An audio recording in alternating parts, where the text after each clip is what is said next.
বিসমিল্লাহির রহমানির রহিম। উপস্থিত সকল লয়ার বৃন্দ, উপস্থিত এলাকাবাসী, সকল উপস্থিতিবৃন্দ, আসসালামু আলাইকুম। আমি তারেক বলছি, কেমন আছেন আপনারা? আলহামদুলিল্লাহ আলহামদুলিল্লাহ। আজকে আমরা এখানে নতুন কোর্ট বিল্ডিং এর ভিত্তিপ্রস্তর স্থাপন করলাম। এর বাইরেও এই বিল্ডিং, যদিও এটি বারের নিজস্ব টাকা দিয়ে কাজ শুরু হচ্ছে, তারপরেও সরকারের পক্ষ থেকে আমরা বিল্ডিং এর কনস্ট্রাকশনের জন্য 15 লক্ষ টাকা দেওয়া হচ্ছে।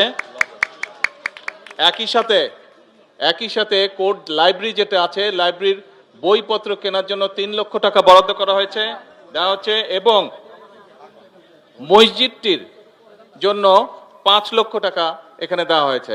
ইন টোটাল 23 লক্ষ টাকা এই কোর্ট বিল্ডিং এর বিভিন্ন কাজের জন্য আজকে হস্তান্তর করা হচ্ছে। আমি বাসি সাহেবের কাছে এই কাগজগুলো সবগুলো হস্তান্তর করছি। আমরা আশা করি ইনশাআল্লাহ দ্রুত এই কাজগুলো সম্পন্ন হবে।